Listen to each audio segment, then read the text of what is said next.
નમસ્કાર આદાબ, હું અનૂપ સોની અમદાવાદ ગુજરાતથી ક્રાઇમ પેટ્રોલ દસ્તકમાં આપ સૌનું સ્વાગત કરું છું. આજ અને કાલનું ક્રાઇમ પેટ્રોલનું એપિસોડ ગુજરાતના બે શહેરોમાં થયેલ સત્ય ઘટના પર આધારિત છે. આજનું એપિસોડ આપનું અમદાવાદથી છે. मैंने एक बात कहवानी थी. શું? मैं तुम्हारे लिए कुछ भी कर सकता हूँ. મને પણ એક બાત કહેવાની છે. શું? Same to same.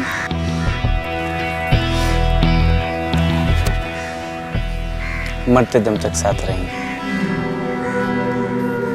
जिएंगे मरेंगे एक साथ.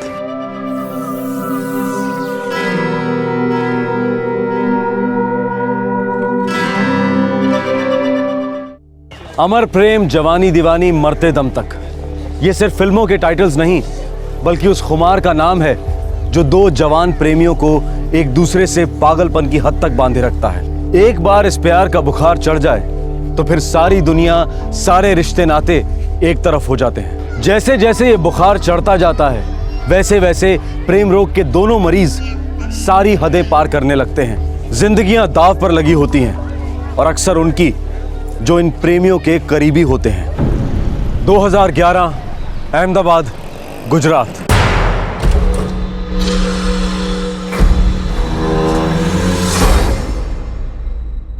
And sometimes even the best players have to do that. You cannot be at the top of your game every single time you go out there, but what you can give. Oh, that's beautifully done. That's gone for another 4. Hello, हाँ 200 पे 25,000 राखी दे. He's found the gap. This is going to be another boundary. 250 पे 50,000 राखी दे. Yes, yes, yes, 300 पे 55,000. yes. Got the leading edge. He's got some runs for it. India 150 run से जीतेगी. 1 लाख डाल दे. This one is out. Sachin Tendulkar is caught an extra cover. Two dot balls. And in fact, there's an appeal. The finger goes up. Zaid Khan walks. And this could be a run out. Ashish Nehra struggling. Hello, तेरे total 12 पेटी बंद है, कब देगा? दूंगा ना. कल देगा? थोड़ा टाइम तो दे दे यार. परसों फाइनल. यार पहली बार बैटिंग किया क्या तेरे साथ? कहाँ भागा जा रहा हूँ? टाइम बोल बस. 12 लाख का सवाल है, थोड़ा टाइम तो दे. दिवाली के पहले, किसी भी हालत में दिवाली के पहले विक्रम. हाँ ठीक है, दिवाली के पहले.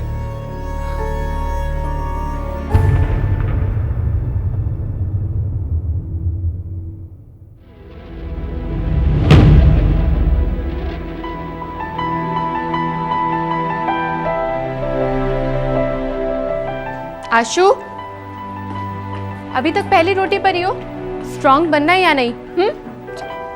दीदी दीदी, ये बैंगन तो मरा हुआ चूहा जैसा दिखता है. बैंगन तो बहुत हेल्दी होता है और जब तक बैंगन नहीं खाओगे तो रुपेश भाई और सनी भाई की तरह लंबे कैसे होगे? हाँ चलो रखो जल्दी से. Good boy. ये आहा. बाय दीदी. बाय. अरे 4 बजे तेरी क्लास है, याद है ना? याद है, सुबह से 3 बार कह चुके आप. क्योंकि हर एक क्लास जरूरी होती है, समझे? चलो भागो अभी. दीदी आने के बाद क्रिकेट देखो थोड़ा. देखो मैचेस आए दिन होते रहते हैं लेकिन 10th के एग्जाम बार बार नहीं होते हैं, समझे? तो नो क्रिकेट. मैं आपको हाईलाइट्स देख के बता दूंगा सनी भैया, ठीक है? तू उड़ मत ज्यादा, अगले साल तू भी 10th में ही आएगा, फिर उतर जाएगी तेरी सब हीरोगिरी. चल अभी बाय दीदी. बाय. अरे तृप्ति, इसने कुछ खाया कि नहीं? बस काकी, दूसरी रोटी शुरू और आधी सब्जी भी खत्म. अरे वाह, मुझसे तो होता ही नहीं इसे खिलाना. दरअसल मैं तो इससे कुछ करवा ही नहीं सकती. क्या है ना काकी, हमारा ये जो आशु है ना, ये हमारे घर का हीरो है. अब हीरो के थोड़े नखरे दिखाना तो बनता है ना. अच्छा अच्छा, अब तो ज्यादा चढ़ा मत इसे, वरना ये जो तेरा हीरो है ना, तेरे कॉलेज जाने के बाद मुझ पर हावी हो जाएगा. बदमाश. अच्छा तृप्ति, तू जल्दी से तैयार हो जा, तेरे कॉलेज जाने का टाइम हो गया.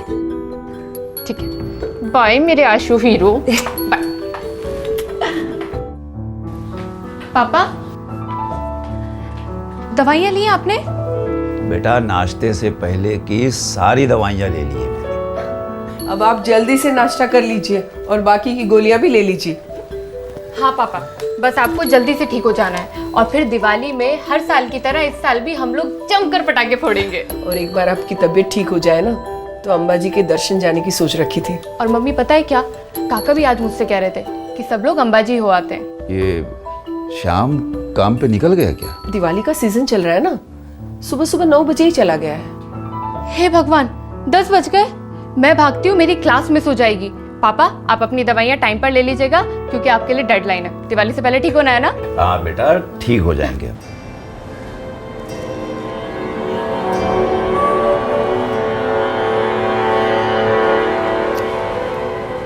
आधे घंटे ऊपर हो गए, पता नहीं कहाँ मर गया ये विक्रम। भैया सबक, अरे बड़ा गेम है, टाइम तो लगना ही लगना है। हाँ विक्रम बेटा, तुम कुछ कह रहे थे? हाँ डैड, मैं ये सोच रहा था कि दिवाली के बाद जो छुट्टियां हैं उसमें मैं यहाँ आकर कुछ काम कर लूँ। वेरी गुड, ये तो बहुत ही बढ़िया डिसीजन है। एमबीए से पहले तुम्हें कुछ वर्क एक्सपीरियंस हो जाए तो ये तो बहुत ही फायदेमंद होगा। एग्जैक्टली डैड, यही तो मेरा आइडिया है कि इस बार फाइनल ईयर बीकॉम के बाद मैं ब्रेक लेकर एमबीए की जगह 1 साल यहाँ पर वर्क एक्सपीरियंस ले लूँ, ताकि मेरा 1 साल भी बच जाएगा और एमबीए तो मैं बाद में भी कर सकता हूँ ना डैड। वेरी गुड बेटा, पर तुम्हारी ग्रेजुएशन सफर नहीं होनी चाहिए। Right dad. कॉमर्स और एमबीए की बैकग्राउंड के साथ तुम इस फैक्ट्री को बहुत ऊपर तक ले जाओगे। आई प्रॉमिस, मैं इस फैक्ट्री को बहुत ऊपर तक ले जाऊंगा। सर, ग्वालियर 3 का आउटपुट इंस्पेक्शन के लिए रेडी है। गुड, तुम चलो मैं आता हूँ। तुम बैठो, मैं आता हूँ। Okay dad.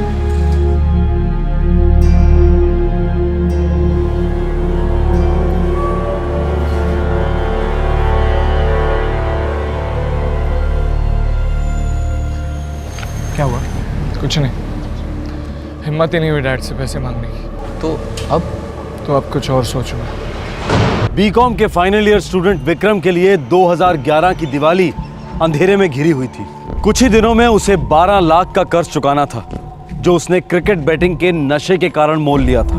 विक्रम के पास पैसे लौटाने का कोई जायज तरीका नहीं था। चंद दिनों में 12 लाख रुपए विक्रम कहां से लाता?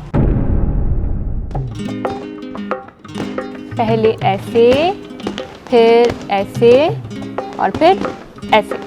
चलो अब आप ट्राई करो जल्दी। दीदी थोड़ा स्लोली सिखाओ ना। आप एक बार ट्राई तो करो, आपको खुद समझ में आ जाएगा। ठीक है, चलो जल्दी से। पहले ये वाला, यस वेरी नाइस। अभी ये वाला इधर, यस वेरी गुड, यस को। दीदी दीदी रुपेश भैया को बोला ना कि मुझे डरे नहीं करे, क्योंकि मुझे उनसे बहुत डर लगता है। ए रुपेश बंद कर, आशु को डर लग रहा है। एक एहसान कर दे मुझ पर दीदी, कि मुझ पर कोई एहसान मत कर। अगर दोबारा किया ना तो एक लाफा खाएगा, समझा? चल भाग अभी यहाँ से। अरे जाता है क्या हूँ? इस बार अपने होटल का मार्जिन काफी अच्छा खासा रहा है भाई साहब। ऐसा ही चलता रहा ना तो एक होटल और खोल लेंगे। एसजी हाईवे पे 1-2 जगह देखी है मैंने, अच्छे क्लाइंट्स आएंगे। लेकिन श्याम, लोन नहीं लेंगे भाई, ज्यादा जरूरत पड़ी तो अपनी गांधी रोड वाली दुकान बेच देंगे। ना ना भाई साहब, उसके बारे में तो सोचना ही मत, उसे तो छुएंगे भी नहीं। वो तो मैंने तृप्ति की शादी के लिए रखी हुई है, उस समय निकाल देंगे। अपने होटल की तरक्की में सबसे बड़ा हाथ तेरा है। भाई साहब, बिजनेस की बारीकियां आप ही से सीखी हैं। देखना, माँ अंबा जी की कृपा से एक दिन बहुत आगे जाएंगे हम। होटल तो अच्छा चल रहा है उसका, 1 करोड़ आराम से मांग सकते हैं। देगा? उसके बच्चे का सवाल है, जो मांगेंगे देगा।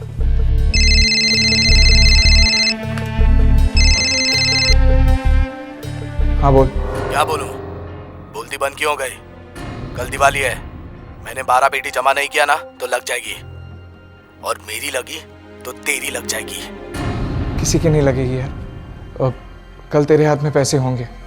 चल रख। Okay bye. आज के आज ये काम करना होगा। आज शाम का प्लान बनाओ। ठीक है।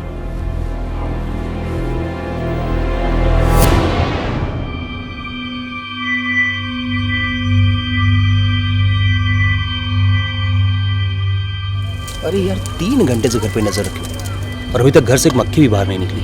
अब विक्रम बोला है बच्चे को लेकर निकलेगी, निकले का मतलब निकलेगी। अब विक्रम थोड़ी झूठ बोलेगा बे।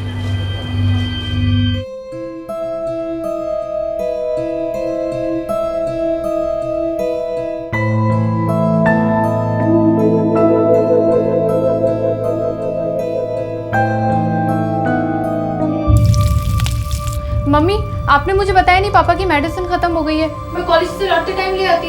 अरे हाँ, मैं बोलने ही वाली थी, लेकिन इस दिवाली की मिठाई बनाने के चक्कर में बताना ही भूल गई। चलिए ठीक है, मैं अभी लेकर आती हूँ।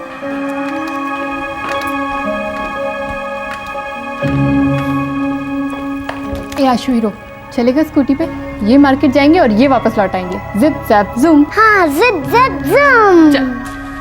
मम्मी काकी, मैं आशु को अपने साथ लेके जा रही हूँ। हाँ ठीक है।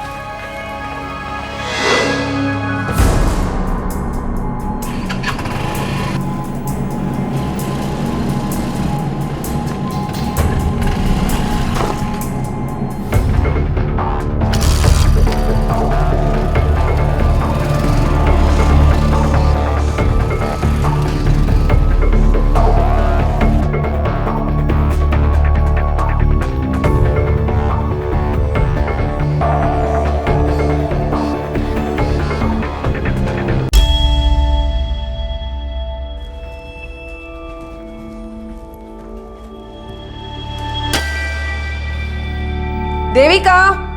जी दीदी। शाम के 7 बज गए, अब तक आशीष और तृप्ति वापस क्यों नहीं लौटे? दीदी एक काम करें, तृप्ति के सेल पर फोन करके देखिए।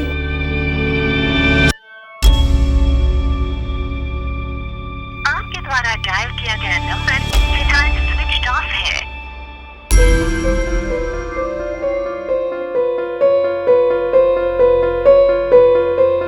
आपके द्वारा डायल किया गया नंबर स्विच ऑफ है।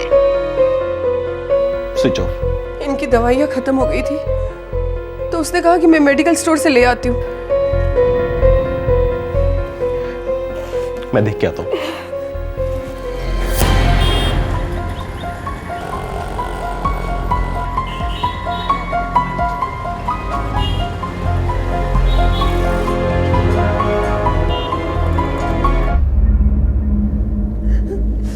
मेडिकल वाला कह रहा है कि तृप्ति तो वहां पे आई नहीं।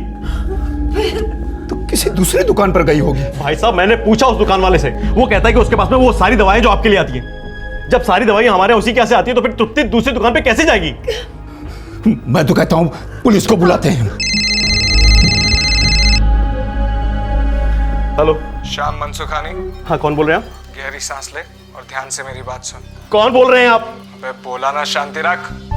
अच्छा ठीक है, बोलिए क्या बात है? तेरी भतीजी तृप्ति और तेरा बेटा आशीष दोनों हमारे पास है। क्या बकवास कर रहे हो तुम? चिल्लाएगा तो काट दूंगा, फोन भी और दोनों के गले भी। स्टोरी खत्म। चाहता है ऐसा हो साले?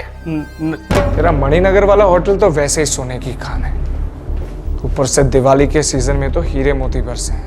बस तेरे हाथ का थोड़ा सा मैल। 1 करोड़ चाहिए। मुझे मेरे बच्चों से बात करनी है। कहाँ है आशु और तृप्ति? तेरे पास तो नहीं है, अपहरण हुआ है उनका, किडनैपिंग, जो कि मैंने की है। तुम कौन हो? होने वाला करोड़पति या तेरे बच्चों का हथियार, दोनों में से कोई एक। अब तू ही बता कौन हूं मैं? मुझे मेरे बच्चों से बात करनी है अभी इसी वक्त। आशु, आशु, कैसे हो बेटा? हो गई तसल्ली? सुन ली अपने बेटे की आवाज? कैश की तैयारी कर। तृप्ति कहाँ है? जिंदा है, और अब मैं तेरे को फोन करूंगा 9:30 बजे। तब तक सारा कैश तैयार रख, वो भी एक बैग में। जगह मैं बताऊंगा। अगर पुलिस के पास जाने की सोची भी ना, तो अपनी दिवाली शमशान में मनाएगा, पटाखों की जगह लाशें जलाएगा। श्याम, श्याम बच्चे कहाँ हैं? तृप्ति और आशु को किसी ने अगवा कर लिया भाई साहब। दिवाली के एक दिन पहले 20 साल की तृप्ति और उसका 5 साल का चचेरा भाई आशीष दोनों किडनैप हुए। दोनों परिवार निराशा और डर के अंधेरे में डूब गए। पूरे 1 करोड़ रुपए की फिरौती मांगी गई थी और अपहरणकर्ताओं ने पुलिस के पास जाने से सख्त मना किया था। आशीष के पिता और तृप्ति के चाचा श्याम एक समझदार इंसान थे। उन्होंने बिल्कुल वही किया जो ऐसे केसेस में सबसे पहले किया जाना चाहिए। उन्होंने पुलिस के दरवाजे पर दस्तक दी। इस नंबर को सर्वेलेंस पे डाल दो और सारी बातचीत को रिकॉर्ड करो। किडनैपर ने क्या है कि 9:30 बजे दोबारा श्याम भाई को फोन करेगा। Right sir. और हाँ सुनो, कॉल ट्रैक करो और एकदम संभल के, गलती की कोई गुंजाइश नहीं होनी चाहिए। सर। ओके।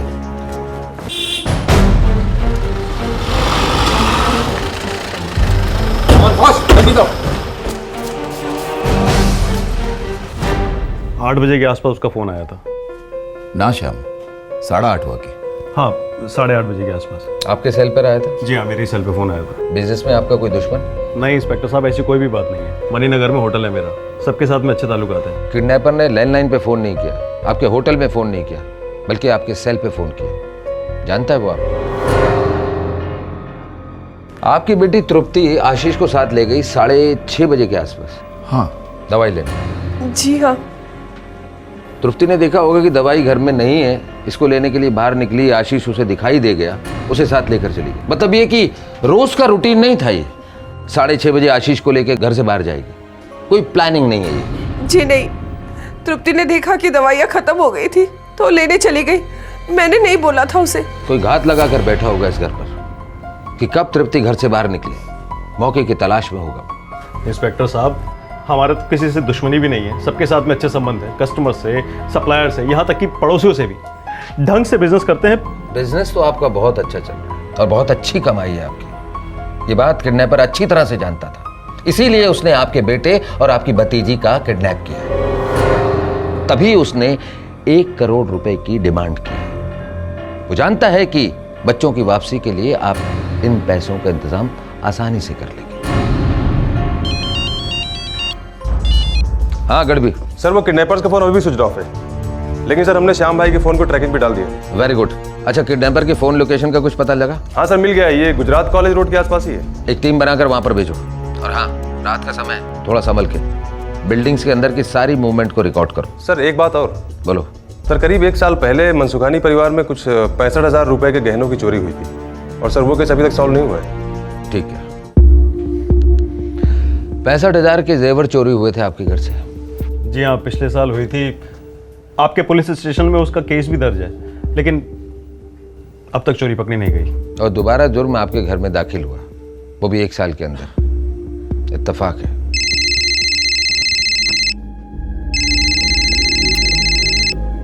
लगता है शायद किडनैपर का फोन है, किसी दूसरे नंबर से। इससे बात करिए श्याम भाई। और हाँ, फिरौती की रकम के लिए इसे बार्गिंग करो, बातों में लगा कर रखिए। हेलो, पैसे तैयार है? देखो, चंद घंटों में इतनी बड़ी रकम का इंतजाम नहीं हो पाएगा। कोई बात नहीं, नो प्रॉब्लम। आधे घंटे में फोन करके बताता हूँ कि तेरे बच्चों की लाशें कहाँ हैं। नहीं नहीं, सुनो, तुम ऐसा नहीं कर सकते। सुन। क्यों नहीं? देखो, 25 लाख इकट्ठे कर पाया हूँ कैश, और 15 लाख के जेवर है मेरे पास। बाकी की रकम इंतजाम करने के लिए मुझे 48 घंटे की मोहलत चाहिए। कल दिवाली है, बैंक बंद है, बात समझने की कोशिश करो। चल ठीक है, समझ ली तेरी बात। इसका मतलब अभी तू सिर्फ 40 दे सकता है, राइट? हाँ। पैसे और जेवर दोनों एक मजबूत बैग में डाल और ले आ मेरे पास। कहाँ पर? SG हाईवे पे इस्कॉन मॉल है। हाँ, उसके पीछे ठीक 2 बजे। लेकिन मैं तुम्हें पहचानूंगा कैसे? मैं पहचानता हूँ तुझे। तू बस अपनी वाइट करोला में ठीक 2 बजे मेरा इंतजार करना। ठीक है, मैं टाइम पे पहुंच जाऊंगा। और हम, मैंने पुलिस को इन्फॉर्म नहीं किया, प्लीज मेरे बच्चों को कुछ मत करना, मैं अकेला ही आ रहा हूँ। वेरी गुड श्याम मनसुखानी, मुझे तुम पर पूरा विश्वास है। बस मेरा ये विश्वास को तोड़ना मत।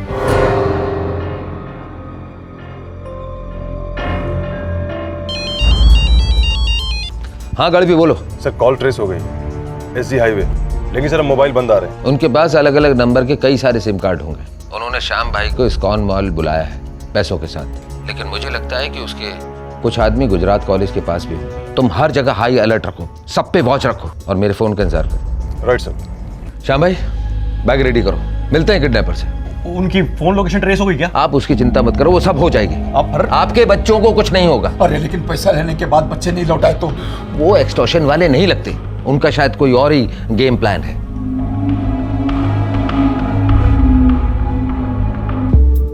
किडनैपर ने आपके सेल पे फोन किया।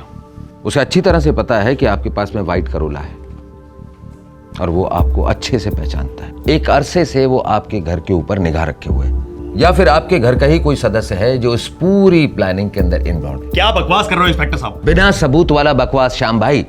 पिछले साल आपके घर के लॉकर से आपके जेवर चोरी हुए और आपके घर के किसी भी आदमी ने ऐसा कोई बयान नहीं दिया जिससे कि चोर पकड़ा जा सके। मजबूरन हमको केस क्लोज करना पड़ा। घर के अंदर लॉकर, लॉकर के अंदर जेवर और सारे घर वाले बेखबर। थोड़ा ज्यादा ही अटपटा है, नहीं?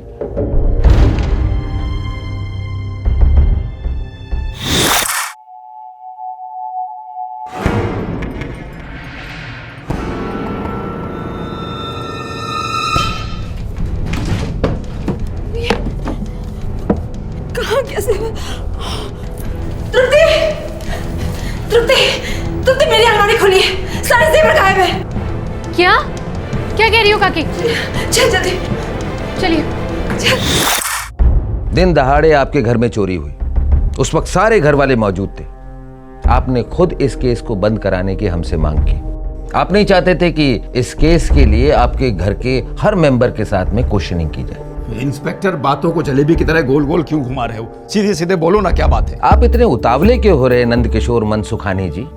आप हार्ट के पेशेंट हैं और पिछले 1 साल से आप घर पर आराम कर रहे हैं। आपकी इलेक्ट्रॉनिक की एक छोटी सी दुकान भी थी जो बंद हो चुकी है। कुछ खास नहीं धंधा करती थी। मतलब आप डायरेक्ट मेरे पर ही उंगली उठा रहे हो? यही नहीं, मैं आप पर नहीं, घर के हर मेंबर के ऊपर उंगली उठा रहा हूं। इंस्पेक्टर साहब, हमारे घर का मेंबर कैसे हो सकता है? भरे घर से चोरी कैसे हो सकती है श्याम भाई?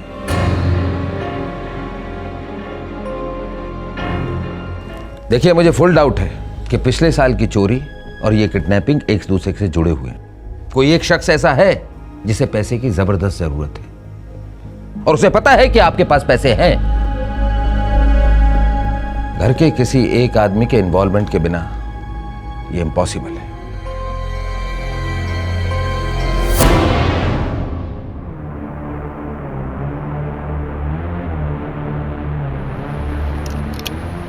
लो संभाल के। तुझे पूरा भरोसा है? कोई ऑफिस नहीं पहुंचेगा? वहां कोई चेकिंग नहीं होगी? 6 महीने हो गए, एक कुरियर वाला भी नहीं है। अगर आशीष की बॉडी मिलनी भी होगी तो हफ्ते क्या, कई महीने लग जाएंगे। तुम लोग अभी जाओ यहाँ से। तृप्ति? उसका भी बंदोबस्त मैं कर लूँगा। चलो निकलो।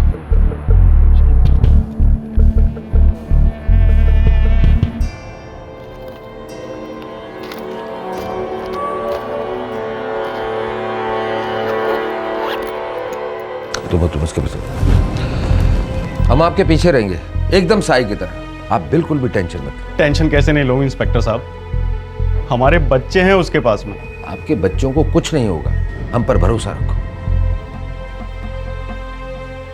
चलिए।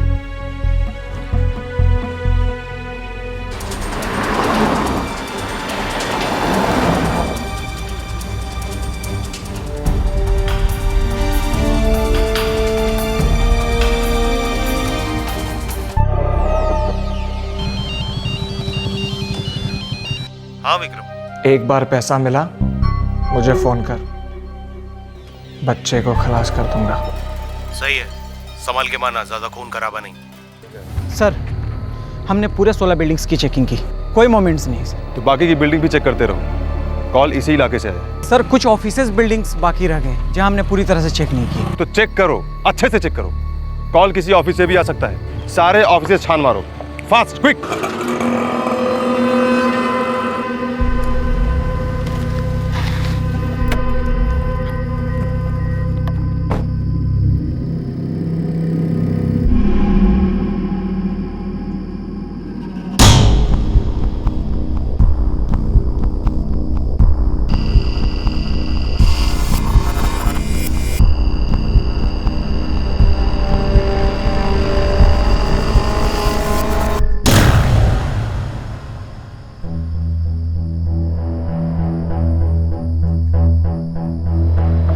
अब वक्त हो गया, उसे आना चाहिए। सुनो, हम एक काम करते हैं, पहले हम ऐसे एक चेकिंग करके आते हैं। हम ऐसे एक राउंड मारेंगे, मैं गाड़ी रोकूंगा रही और तुम गाड़ी के बाहर देखना चारों तरफ और मैं गाड़ी के अंदर। कहीं पुलिस का लफड़ा तो नहीं है? चले चलो।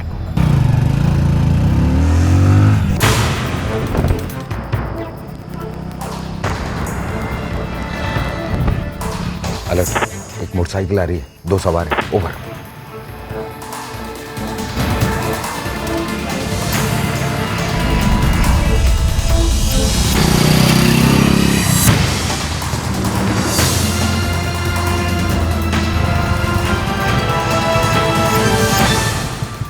मुझे कोई पुलिस वाले दिखे नहीं। वो गाड़ी के बाहर अकेला था और उसके हाथ में एक बैग भी था। कर दे क्या? मैं गाड़ी 6 सेकंड के लिए रोकूंगा, उससे पैसे मांगूंगा। मैं उससे बैग ले लूंगा। चल निकल।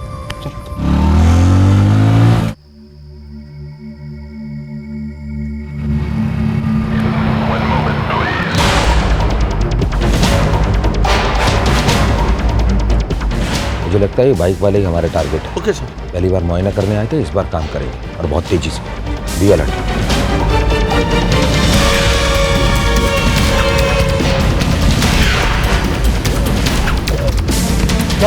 बैग लेके मेरे बच्चे तृप्ति और आशु का है। जल्दी कर ना। पहले बता। रोक। तो ठोकूंगा। हेलमेट खोल, हेलमेट खोल। तृप्ति और आशीष कहाँ है? हमें नहीं पता। नहीं पता? अब अगर बोला ना पता नहीं, गोली मार दूं। आशीष का पता नहीं, तृप्ति वहां कहाँ? कोने में चौथे पेड़ के पीछे। पेड़ के पीछे? हवलदार, इन दोनों के मोबाइल अपने कब्जे में करो और स्विच ऑफ कर दो।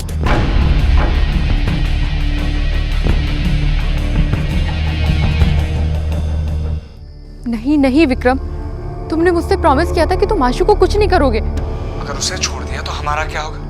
उसने हमें पहचान लिया है तृप्ति। वो तुम मुझ पे छोड़ दो, मैं उसे समझा दूंगी, वो किसी से कुछ नहीं कहेगा। तुम असलियत समझ नहीं रही हो, बच्चे को मरना ही होगा। फिर मेरा क्या होगा विक्रम? घर में क्या जवाब दूंगी सबको, क्या बोलूंगी? तृप्ति, ये सब कुछ हम बाद में भी वर्कआउट कर सकते। अभी मैं अपना काम कर लूं। देखो विक्रम, पैसे मिलने तक तुम आशु को नहीं मारोगे, तुम उसे हाथ भी नहीं लगाओगे। ठीक है, पैसे मिलते ही मुझे फोन कर।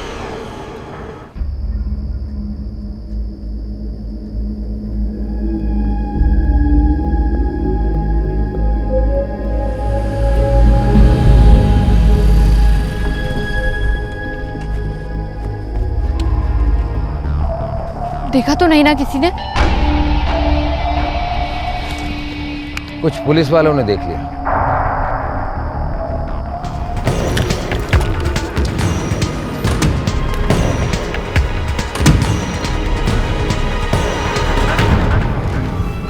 देखा श्याम भाई, मैंने आपसे कहा था ना ये काम किसी घर वाले का ही हो सकता है, लेकिन तुम करोगी ये नहीं पता था। आशीष कहाँ है? मैंने कहा आशीष कहाँ है?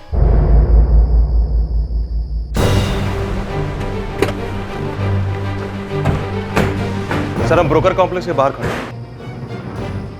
515 5वां माला।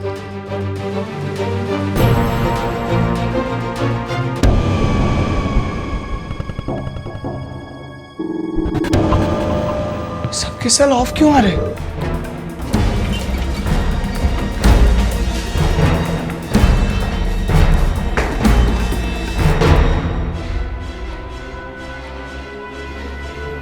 बच्चा अंदर है, मुझके दरवाजा खोलने का वेट नहीं कर सकता।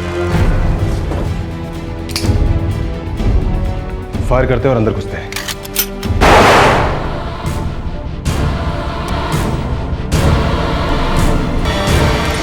ले जा उसको।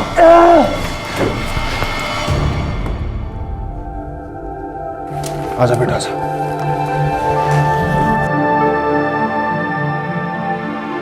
किडनैपिंग के 10 घंटे के अंदर 5 साल के आशीष को सही सलामत बचा लिया गया। तृप्ति, आशीष की चचेरी बहन, अब पुलिस कस्टडी में थी। अब सवाल यह था कि तृप्ति का इस किडनैपिंग से क्या संबंध था और क्यों।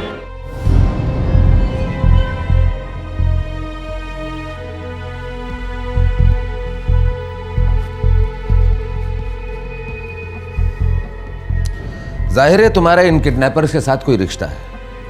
क्या रिश्ता है तृप्ति?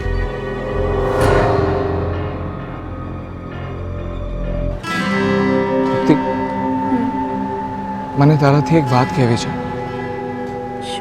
मैं तुम्हारे लिए कुछ भी कर सकता हूँ।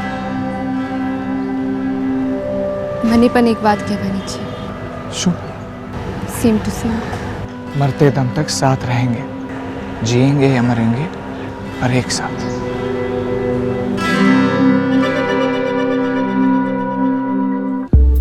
ये मरते दम तक वाला प्रेम कब से चल रहा है? 2009 से। ओह, 3 साल से दम पकड़े हुए हैं, टूट ही नहीं रहा है। हम लोग एक ही कोचिंग क्लास में पढ़ते थे, अकाउंटेंसी की क्लास में मिले और प्यार हो गया। और आशीष, तुम्हारा 5 साल का भाई, उससे प्यार नहीं हुआ? अपनी फैमिली से प्यार नहीं हुआ? भगवान से प्यार नहीं किया कभी? क्या विक्रम, छी, तुम्हें फिर से ये बेटिंग का कीड़ा काट गया है। सॉरी तृप्ति, करते करते ना कुछ ज्यादा ही आगे चला गया, फंस गया हूँ इस चक्कर में। मैं बस इतना जानती हूँ कि तुम आज के बाद ये बैटिंग वेटिंग के चक्कर में नहीं पड़ोगे। ओके फाइन, नहीं पढ़ूंगा। प्लीज लास्ट टाइम मेरी मदद कर दो, सिर्फ इस बार। नहीं विक्रम, देखो गहने चुराना अलग चीज है और अपने खुद के छोटे भाई को किडनैप कराना नो, बहुत रिस्की है। अरे कुछ रिस्की नहीं है तृप्ति, पैसे मिलते ही तुम्हारा भाई सही सलामत घर होगा, चॉकलेट आइसक्रीम खिला के भेज देंगे उसको, उसके बाद सब कुछ फुल एंड फाइनल, हम क्लीन शुरू कर सकते हैं। नहीं विक्रम। तृप्ति प्यार करती हो ना मुझसे? बहुत। तो फिर बस एक मौका दे दो मुझे सुधरने का, इसके बाद सीधे पापा का बिजनेस, फिर MBA और फिर हमारी शादी, ये सब कुछ भुला देंगे। I love you. A Ashu hero, चलेगा स्कूटी पे? ये मार्केट जाएंगे और ये वापस लौट आएंगे। Zip JAP zoom. हाँ जिप जैप जूम। चल।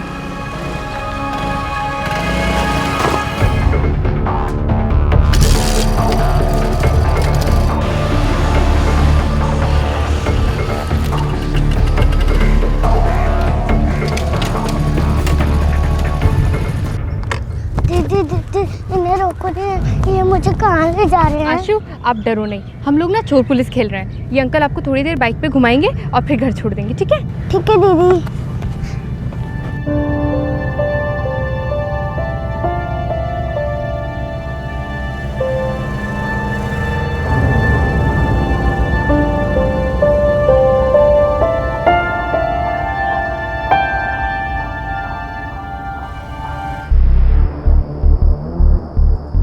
संभाल के।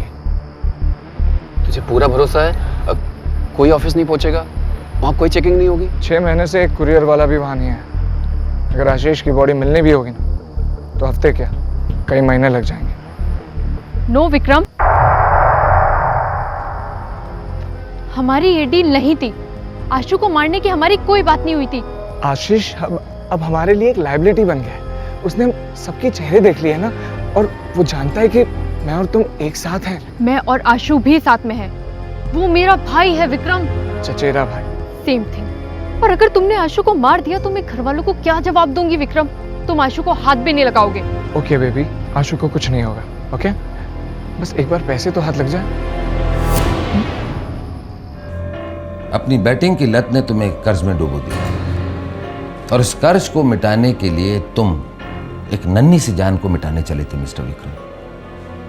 और तुम तृप्ति मनसुखानी, तुम इस गलतफहमी में कभी मत रहना कि तुमने सच्चा प्यार किया है, क्योंकि तुम्हारे इस रिश्ते के अंदर ना तो सच है ना ही प्यार, बल्कि स्वार्थ है और जुर्म है। अब सरकार तुमसे जताएगी प्यार, वो भी जमकर। अब ना तो तुम एक साथ जियोगे और ना ही मरोगे, बल्कि अलग अलग सड़ोगे। बहुत प्यार करती थी, ख्याल रखती थी आशीष का। नहीं इंस्पेक्टर साहब, जरूर कोई गलतफहमी हुई है। काश हुई होती, पर यह सच है।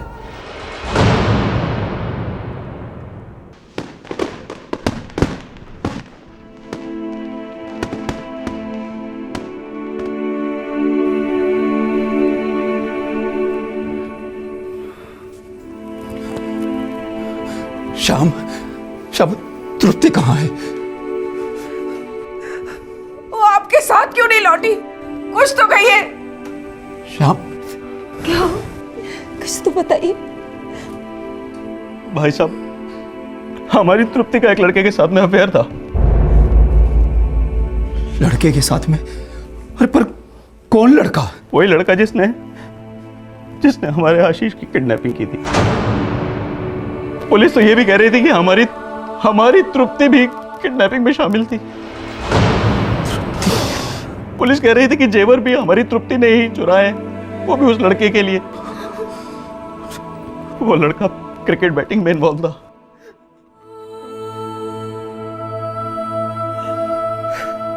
हम अपने खून को सिर्फ जान सके, पहचान नहीं सके रोहिणी, नहीं पहचान सके हम। बेटे तुम इस बैटिंग में कब और कैसे फंस गए? हम कभी जान क्यों नहीं पाए? हमें ये सब पता क्यों नहीं चला?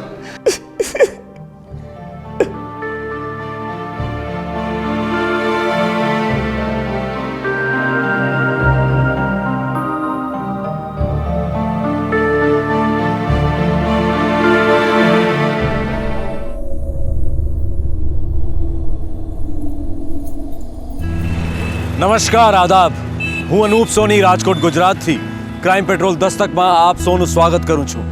આજનો એપિસોડ રાજકોટમાં થયેલ સત્ય ઘટના પર આધારિત છે.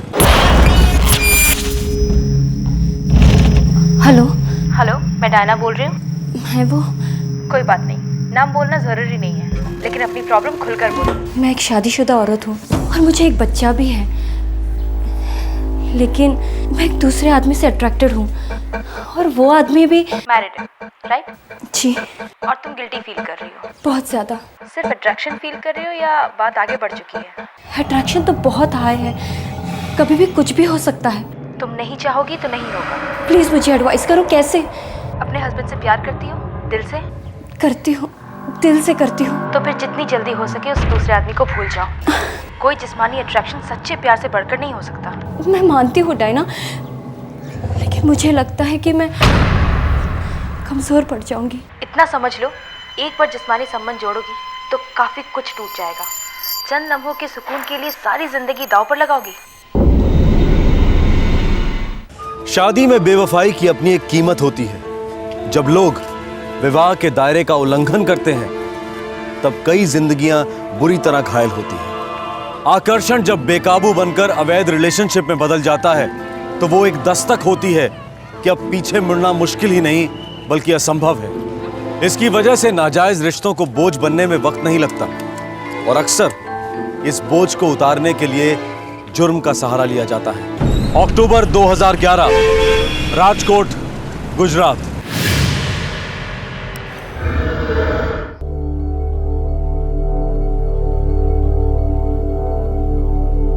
बाबूजी, लोगों के कहने से झूठ सच नहीं हो जाता. बेटी, हर कोई तुम्हारे और उस मयूर के बारे में हमें खुलेआम ताने मार रहा है. हाँ, तो मयूर मेरे कॉलेज का दोस्त है, बस और कुछ भी नहीं. सब तब भी ताने मारते थे कि जब मेरे मन में कोई खोट नहीं तो आप लोग क्यों नहीं मेरी बात सुन रहे हो? बहुत दोस्ती अपनी जगह, पर वो तुम्हें अकेले में मिलने क्यों आया था? हम दोनों अंबाजी के दर्शन के लिए गए थे. तुम्हारा पति दुकान पर था, बच्चा स्कूल में था, तुम घर में अकेली थी. क्या ये ठीक लगता है? बा, मुझे मनीषा ने बताया था कि मयूर राजकोट आया हुआ है और उससे मिलने के लिए आने वाला है. आप लोग तो बस खामखा बात का बतंगड़ बना देते हैं. बा, मुझे अपने पत्नी पे पूरा भरोसा है. अब दुनिया क्या कहती है मुझे नहीं मालूम. दुनिया जाए भाड़ में, मुझे उससे क्या. दुनिया मायने रखती है बेटा. जब दुनिया कुछ कहती है तो हमें सुनना पड़ता है. और उसी दुनिया की बकवास सुनकर आप अपनी बहू की बेइज्जती करेंगे. बाबूजी, बा, अगर मैं आपकी बेटी होती क्या तब भी आप यही कहते?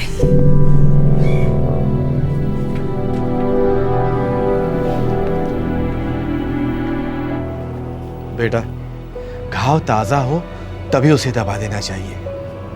नासूर बन जाए तो बचना मुश्किल हो जाता है.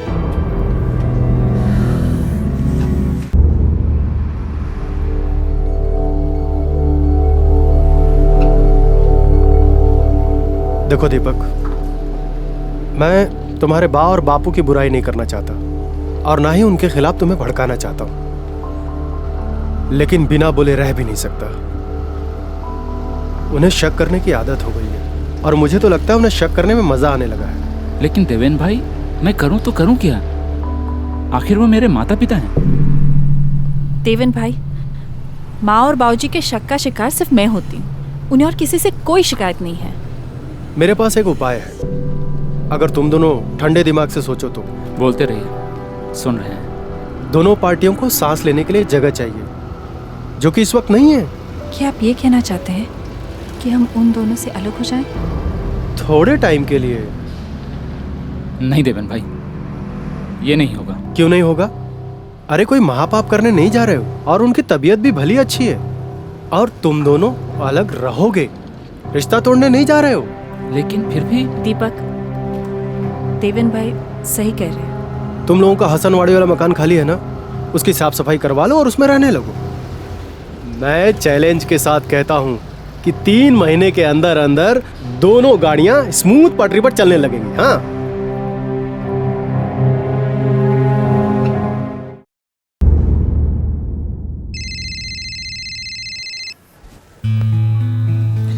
हेलो. हाँ, एक मिनट।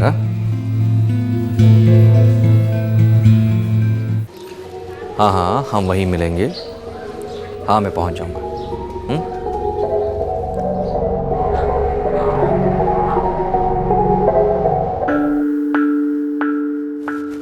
अच्छा सुनो, मुझे आने में आज लेट हो जाएगा। कहाँ जा रहे हो? एक काम है अर्जेंट। श्वेता तैयार हो गई? हो रही है। तो क्या अर्जेंट काम है आज? बस है।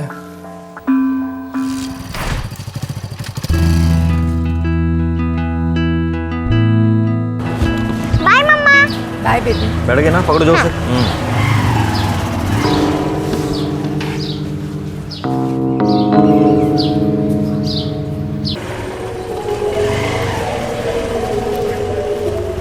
कल्पेश। हाँ बड़ा भाई। यहाँ भाई। अच्छा सुन, मुझे एक अर्जेंट काम है आज, तो मैं आज दुकान पे नहीं आ पाऊंगा। तू संभाल लेना है। कहाँ जा रहे हैं? है काम। कैसा काम? अरे यार, तू कोई पुलिस वाला कि तेरे सारे सवालों का जवाब दूं मैं? खाना खा लेना, चलता हूँ, लेट हो रहा हूँ।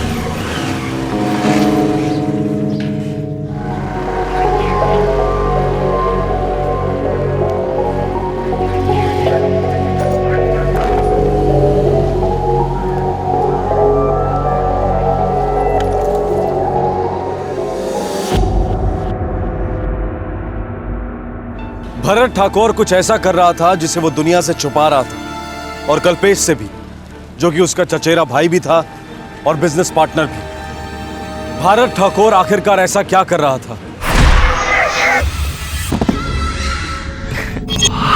अरे ये क्या हो रहा है, बता भी दो।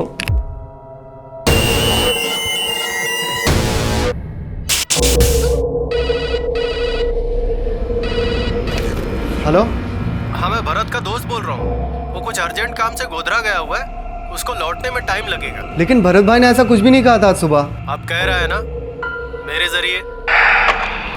हेलो पर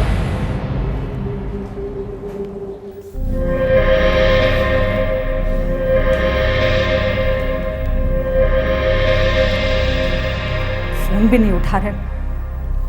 पहले तो कभी गोधरा नहीं गए। वहां क्या बिजनेस का काम होता है आप लोगों का? वहाँ कोई काम नहीं होता भाभी, इसलिए तो मैं भी परेशान हूँ। तुम्हारे भरत भाई ना मुझे कुछ बताते नहीं है, कहाँ जाते हैं, क्या करते हैं। मुझे कुछ ठीक नहीं लग रहा है कल्पेश। 2 सेलफोन्स रखते हैं वो, रिंग जा रहे हैं लेकिन उठा नहीं रहे। 24 घंटे से ऊपर हुए उन्हें घर लौटे हुए, और हमें कोई आइडिया नहीं कि वो गोधरा क्यों गए। इंस्पेक्टर साहब, फोन करने वाले ने अपना नाम नहीं बताया? जी नहीं, मेरे पूछने से पहले ही उसने फोन काट दिया। आपकी दुकान हसनबाड़ी में ना? जी बराबर। एक काम करिए, वो दोनों सेल नंबर लिख के दीजिए, और आपकी दुकान का लैंडलाइन भी। सर, राजकोट बस स्टैंड के पास एक पीसीओ है। भरत भाई की दुकान पर फोन वहां से आया था, और भरत भाई की फोन की लोकेशन दिखा रहे हैं कि 11 अक्टूबर को वो गोधरा में थे। उस दिन से वो मिसिंग हैं। और दूसरे दिन की लोकेशन राजकोट बता रहे हैं, और 13 अक्टूबर को फिर से गोधरा। और इस वक्त लोकेशन राजकोट और गोधरा के बीच में कहीं है। यहाँ कोई गेम खेला जा रहा है। कैसा गेम सर? किसी अज्ञात आदमी ने कल्पेश को राजकोट के पीसीओ से फोन किया, बस स्टॉप से, और भरत भाई के फोन की लोकेशन राजकोट और गोधरा के बीच में है, कंटिन्यूअस। जी सर। तुम एक काम करो, इन 2 बस स्टॉप के बीच में जितनी बसें चलती हैं उन्हें चेक करो।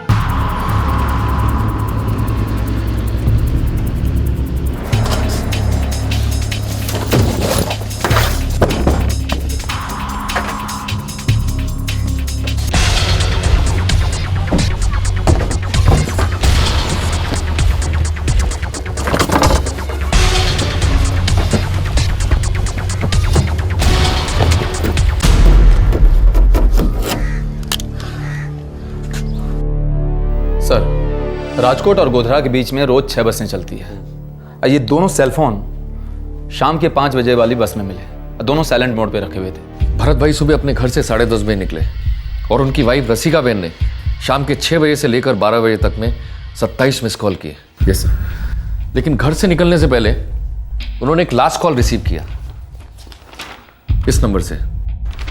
इस नंबर का पता करो। Yes sir. एक पेट्रोल भेजो राजकोट और गोधरा रोड पर, मोटरसाइकिल ढूंढो। मुझे पूरा डाउट है भरत भाई राजकोट छोड़कर गया ही नहीं।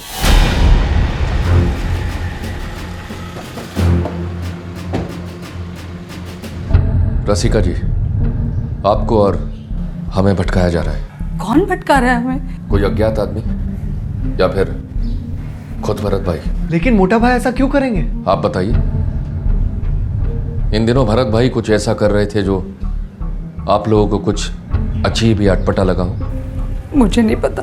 पापा ना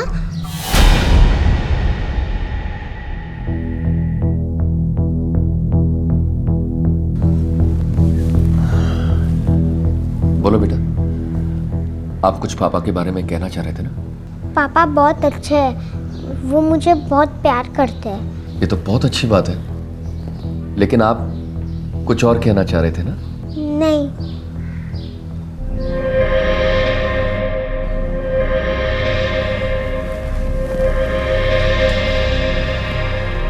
रसिका जी, भरत भाई हमारे लिए सिर्फ एक केस है।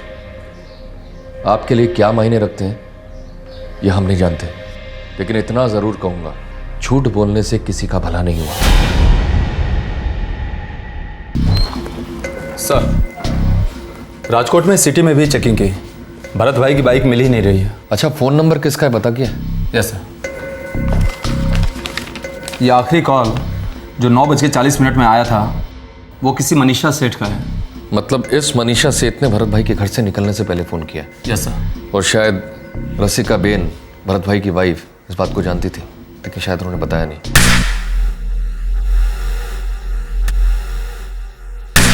इस मनीषा सेठ को कांटेक्ट करो, कहो हमें उनसे बात करनी है।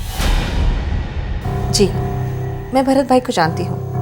उनकी आइसक्रीम की दुकान हमारे मोबाइल की दुकान के पास में ही है। वो 1-2 बार हमारे घर भी आए हैं, लेकिन बात क्या है इंस्पेक्टर साहब? 11 अक्टूबर की सुबह 9:40 को भरत भाई के सेल पर आपके मोबाइल से फोन आया था। हाँ, मैंने कॉल किया था। उन्हें एक मोबाइल खरीदना था, ब्लैकबेरी लेटेस्ट मॉडल। वो मैंने उनके लिए मंगवाया था, बस यही बताने के लिए फ़ोन किया था। क्या भरत भाई आपके दोस्त हैं? नहीं, पहचान वाले हैं। क्यों? क्योंकि उनके साथ कुछ हुआ है।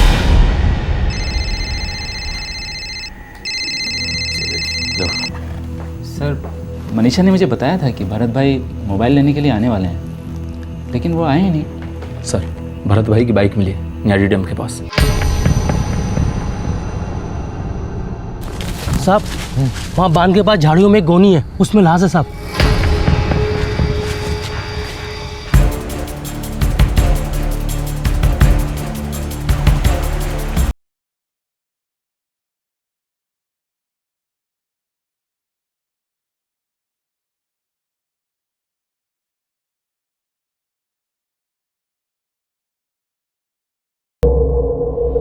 गला घोटा गया है किसी वायर या रस्सी से। मौत की टाइमिंग? मिनिमम 72 घंटे, एक्चुअली 3 दिन, और बॉडी काफ़ी सड़ चुकी है। मकवाना? Yes sir. मुझे ऐसा लग रहा है कि इस केस में कई लोग झूठ बोल रहे हैं। तुम एक काम करो, मनीषा सेठ की सारी हिस्ट्री निकालो।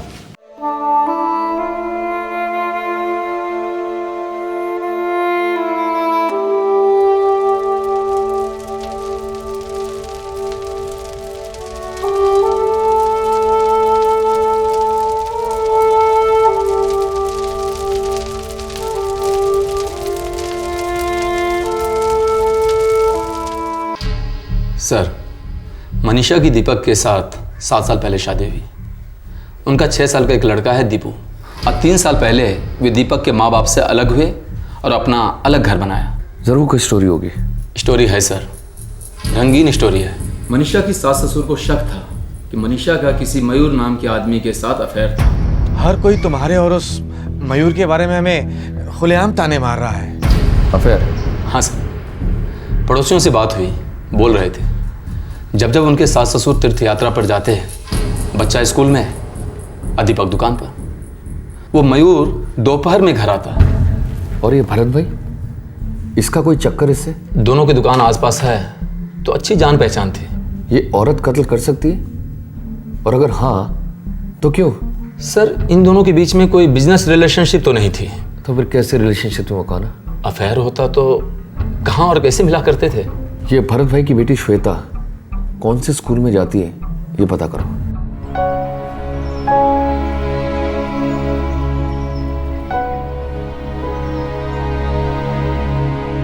हेलो बेटा, ये आपके लिए। अच्छा बेटा, आप उस दिन अपने पापा के बारे में कुछ बताने वाले थे ना? आपकी मम्मा ने रोक दिया था, करेक्ट? रॉन्ग, मुझे कुछ नहीं कहना था। देखो बेटा, आपके पापा के साथ किसी ने बहुत बुरा किया है। आप नहीं चाहते हम उन बुरे लोगों को पकड़े और उन्हें सजा दें? देखो बेटा, तुम्हारे पापा ने कुछ गलत काम किया हो तो कोई बात नहीं, हम उन बुरे लोगों को पकड़ना चाहते हैं जिन्होंने आपके पापा को भगवान के पास भेजा है। आपको हमारी मदद करनी होगी बेटा। अंकल, जब भी मैं पापा के साथ दुकान में जाती थी ना, हाँ? तभी पापा मुझे एक आंटी के घर लेके जाते थे। वो आंटी का घर कहाँ है बेटा?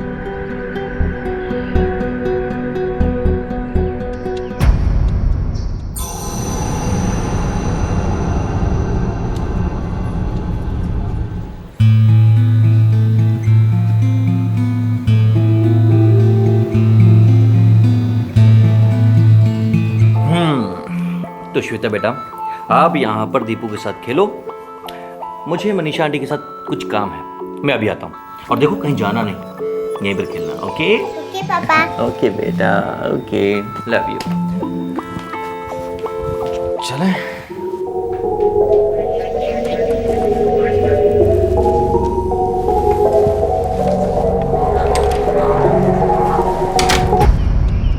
क्या पापा रोज जाते थे वहाँ? नहीं, जब भी मैं दुकान में जाती थी ना, तब भी जाते थे। थैंक यू बेटा, जाओ।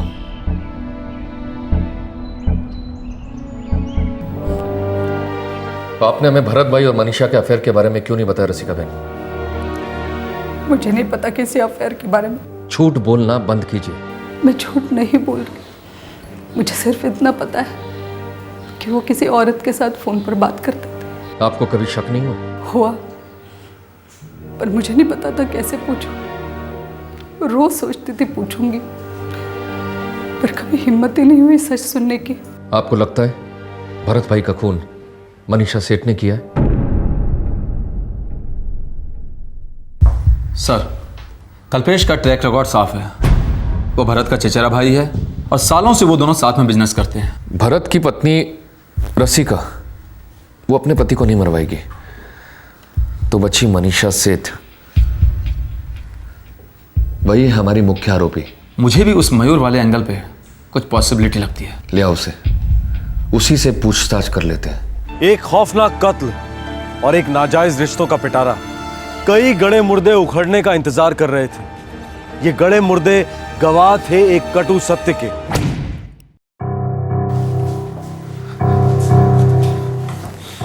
ओह, तो तू भी शादीशुदा है? मैं भी, मतलब मैं कुछ समझा नहीं। बहुत जल्द समझ जाएगा। ये मनीषा सेठ को कॉलेज से जानता है ना? जी सर। लास्ट कब बात हुई थी? सालों पहले, तब उसकी शादी भी नहीं हुई थी। लेकिन ये फोन रिकॉर्ड कहते हैं कि मयूर झूठा है। खुद पढ़ इसको। पिछले हफ्ते तक रोजाना बात हो रही थी सेल पर। अब बोल और सच बोल।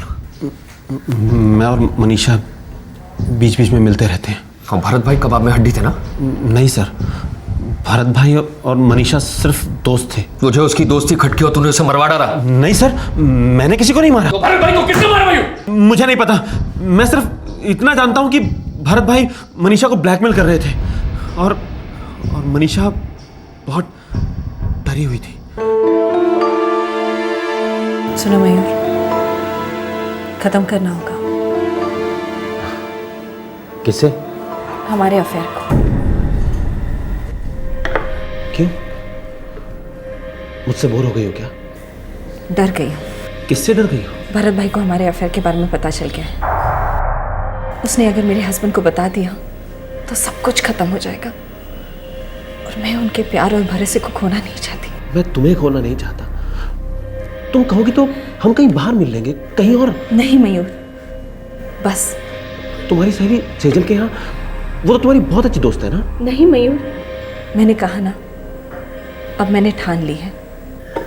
मनीषा प्लीज। और सर, ये 7 दिन पहले की बात है। उसके बाद से तो मैं मनीषा से मिला भी नहीं और मेरी उससे कोई बात भी नहीं हुई। कॉलेज से अफेयर था ना तुम्हारा? जी सर। शादी के बाद भी मिलते थे? उसके अलग घर बसाने के बाद भी हमारा अफेयर कभी रुका ही नहीं। धोखेबाजी और झूठ का सिलसिला चलता रहा सालों से। सर, हमारी रिलेशनशिप है। डरपोकों वाली रिलेशनशिप है। अगर सच्चा प्यार करते तो अपने अपने पार्टनर से अलग हो जाते, सबको धोखे में नहीं रखते। खैर, ये सेजल कौन है? सेजल सर मनीषा की खास सहेली है। सरपदल गांव में किसी आंगनवाड़ी में काम करती है। सरपदल गांव? वो तो नियारी डैम के पास है, जहां भरत भाई की लाश मिली थी। ये सेजल का नंबर है? जी सर। आखिरकार झूठ के काले बादल हटने लगे। भरत की हत्या की सच्चाइयां उभर आईं। मनीषा पहले से ही पुलिस की मुख्य आरोपी थी। अब ऐसे कई सुराग मिलने लगे थे जो आरोपी को मुजरिम साबित करने ही वाले थे। सर, सेजल और मनीषा के बीच 10 और 11 अक्टूबर के बीच कई कॉल्स हुए हैं। 11 अक्टूबर का स्टेटस बताओ, जिस दिन भरत भाई गायब हुए। इस सेजल की सेलफोन की लोकेशन मनीषा के घर में थी और तकरीबन 2 बजे सेजल और मनीषा दोनों की सेलफोन की लोकेशन न्यारी डैम के पास है। इसका मतलब है मनीषा ने सेजल से मदद ली है भरत भाई का कत्ल करने के लिए। उसी दिन दोपहर 12 बजे मनीषा की इंटरेस्टिंगली 7666823822 से बात हुई थी और ये नंबर मनीषा के पति दीपक के भाई देवेन का है। लेकिन वो तो उनके साथ दुकान चलाता है, इसमें इंटरेस्टिंग क्या है मकवाना? जिस वक्त सेजल और मनीषा न्यारी डैम पर थे, देवेन के सेलफोन का लोकेशन भी न्यारी डैम दिखा रहा है। Good show Makwana. अब तीनों को आमने सामने कर देते हैं, हो जाने तो क्लाइमैक्स।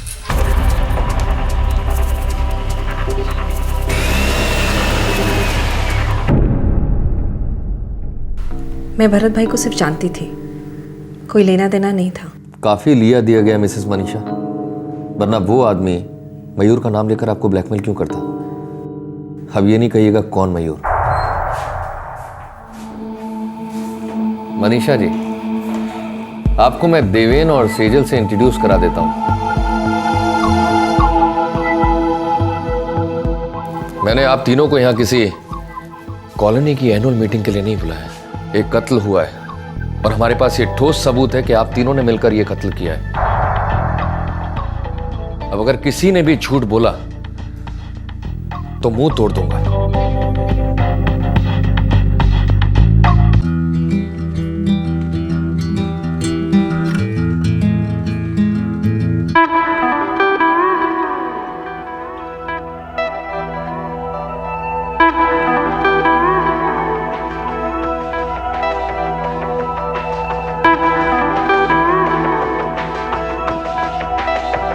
मैं भरत से दुकान पे मिली थी और हम दोस्त बने। दोस्त?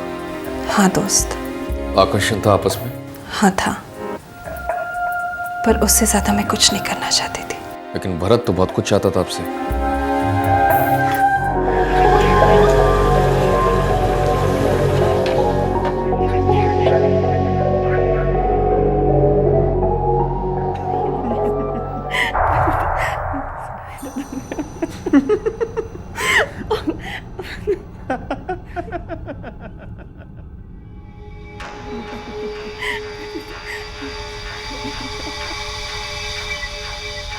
मयूर, तुम भी निकलो। दीपू के स्कूल से आने का टाइम हो रहा है। तो आने दो, उसे कौन सा समझ में आएगा, छोटा है। पागल हो, पता है वो अपने पापा को कहेगा, पापा पापा मम्मा को मिलने कोई अंकल आए थे। कहने दो, तो बोल देना कि भरत आया था। कौन सा दीपक भाई को शक होगा, भरत भाई को?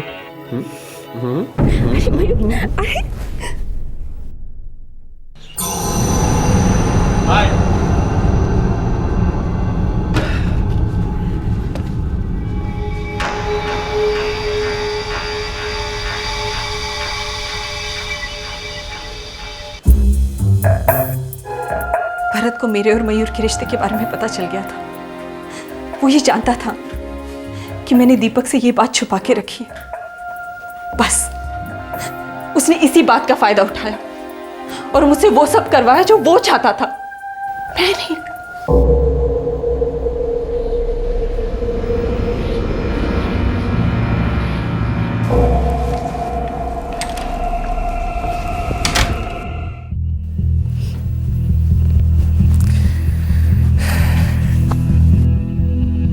तुम्हें जो मुझसे चाहिए था वो तुम्हें मिल गया।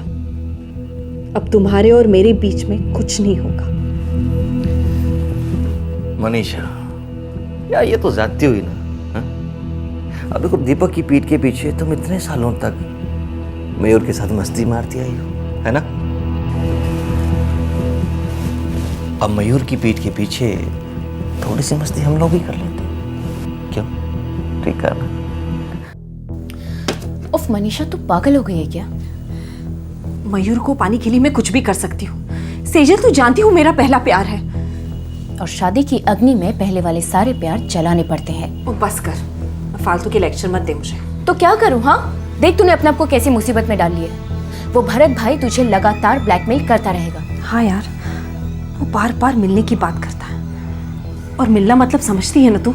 समझती हूँ मैं, इसीलिए बोल रही हूँ कि दीपक को सब कुछ साफ साफ बता दे। नहीं सेजल, मैं उसे कुछ नहीं बता सकती। उसने अपने माँ बाप के सामने मुझे सपोर्ट किया था। वो ये बर्दाश्त कर ही नहीं पाएगा कि मैं उसके साथ चीटिंग कर रही हूँ। और अब तो वो भरत के साथ भी इतना सब। तो मनीषा, तू लाइफ से चाहती क्या है आखिर? दीपक मेरे पति है और मयूर मेरा प्यार। मुझे दोनों चाहिए। और भरत भाई? वो मुझे नहीं चाहिए। भाभी, आपके सास ससुर मयूर के बारे में बात कर रहे थे ना, तब मुझे पता था कि वो लोग सच बोल रहे हैं और आप झूठ। फिर भी आपने मुझे सपोर्ट किया। दीपक भाई के लिए बहुत अच्छे इंसान है वो। तो क्या मैं बुरी हूँ? आपको अपनी बहन मानता हूँ मैं। तो फिर अपनी बहन की मदद कीजिए। मेरे कैरेक्टर को लेके फिर कभी डिस्कस करेंगे। अब पक्का दीपक भाई को ये बात नहीं बताना चाहती? हाँ देवेन भाई, नहीं तो मैं आपको क्यों बताती, सीधा उन्हीं के पास नहीं चली जाती। तब तो बस एक ही तरीका है भरत भाई को चुप कराने का।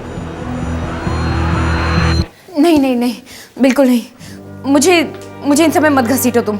सेजल, तू भूल गई ना मैंने कितना कुछ किया है तेरे लिए लाइफ में? गिनाओ तुझे।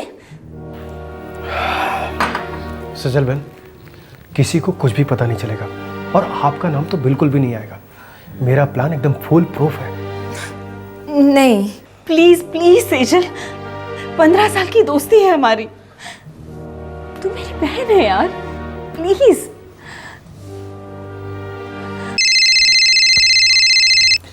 हेलो।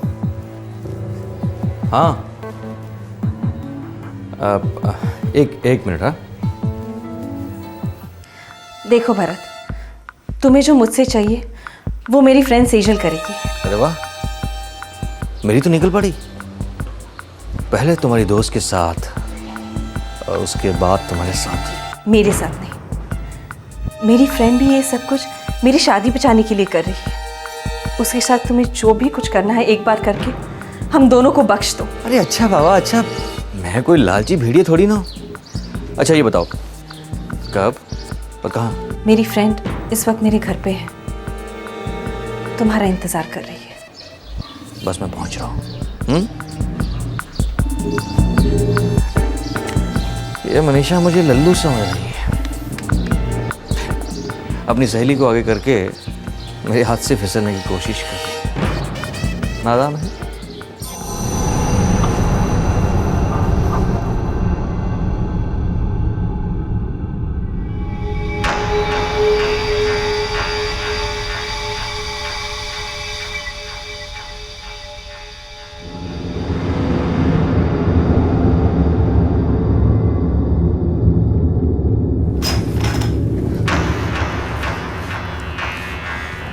देखो मनीषा, उसके अंदर आने तक उसे बिल्कुल भी डाउट नहीं होना चाहिए। और उसके यहाँ आते ही मैं उसके गले में ये फंदा डाल दूंगी।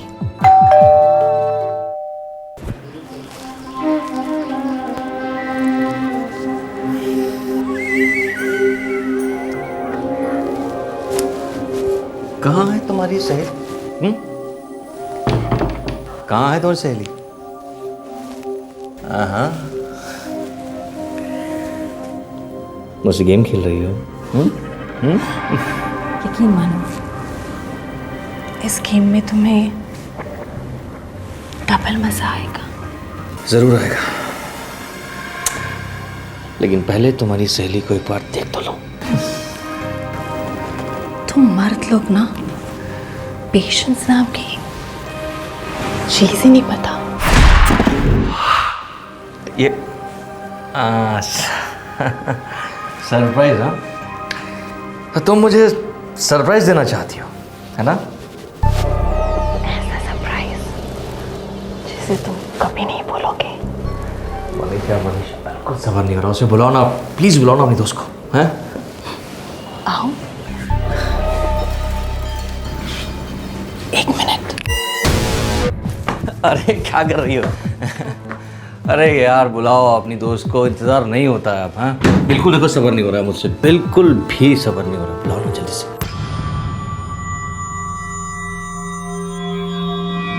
बुलाओ ना।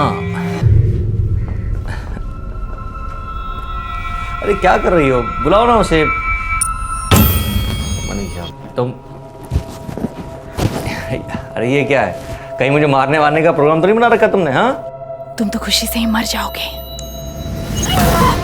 खींच, सेजल खींच। देवेन भाई, खत्म हो गया भरत। अब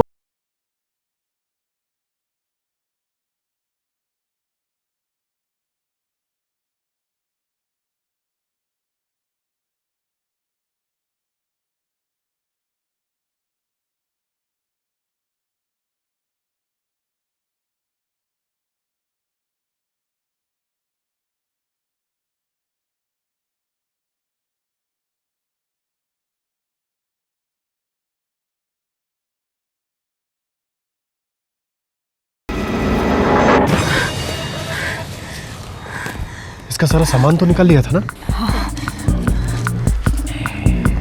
अब इसे राजकोट के बाहर पार्सल कर देंगे।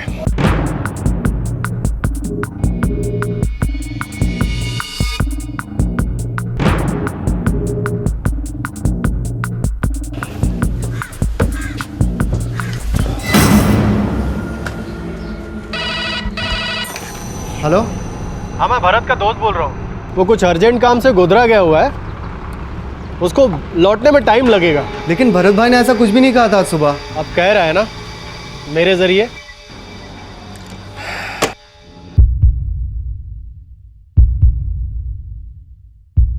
एक अफेयर छुपाने के लिए तुमने कितनी जिंदगियां बर्बाद की मनीषा। तुम्हारे पति पर मुझे तरस आता है, और तुम दोनों कैसे दोस्त हो? एक बार भी इसके मासूम बच्चे दीपू के बारे में नहीं सोचा? ऐसा भी क्या डरना रसिका जी? आप जानते थे कि आपके पति कुछ गलत कर रहे हैं, फिर आपने उन्हें रोका क्यों नहीं? आप औरत नहीं है ना, आप नहीं समझेंगे। क्या नहीं समझूंगा? यही कि बेसहारा औरतों की मजबूरी उनकी खामोशी में बयां होती है। हम सच जानकर भी कुछ रोक नहीं सकते, बदल नहीं सकते, तो फिर ऐसा कड़वा सच जाने क्यों?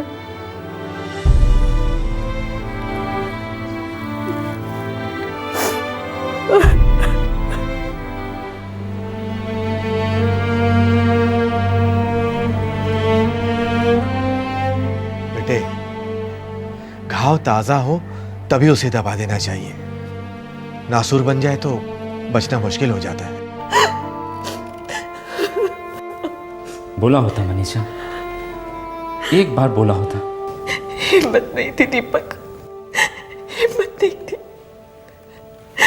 मैं तुम्हें और दीपू को खोना नहीं चाहती थी। बहुत गिल्टी फील कर रही थी। जब अफेयर कर रही थी तब गिल्ट फील नहीं हुआ था? एक बार बता देती मनीषा, बात यहां तक नहीं पहुंचती। अगर मैं तुम्हें बता देती तो क्या तुम मुझे माफ कर देती दीपक? माफ? माफ तो मैंने तुम्हें उसी दिन कर दिया था मनीषा, जिस दिन बा और बापू ने तुम पे उंगली उठाए थे।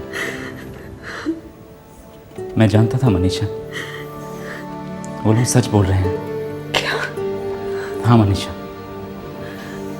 मैं जानता था, लेकिन तुम्हें बोलकर तुम्हें तुम्हारी नजरों में गिराना नहीं चाहता था। मैं सोचा कि प्यार से तुम्हारा दिल जीत लूंगा, इसलिए बा और बापू से अलग होने को राजी हो गया। सोचा धीरे धीरे तुम उसे भूल जाओगी, लेकिन नहीं, ऐसा कुछ भी नहीं हुआ। मेरा प्यार फेल हो गया मनीषा। नहीं फेल हो गया मेरा प्यार। मुझे मेरी चुप्पी बहुत भारी पड़ी। बहुत भारी पड़ी मुझको मेरी चुप्पी।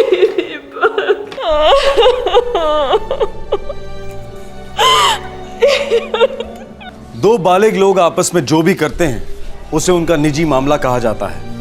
हम ये भी मानते हैं कि स्त्री और पुरुष के बीच के रिश्ते बहुत पेचीदा होते हैं, लेकिन एक बात बिल्कुल सरल है, साफ है कि जब भी कोई नाजायज गैर कानूनी कदम उठाता है तो जुर्म का जहरीला फन भी उठता ही उठता है।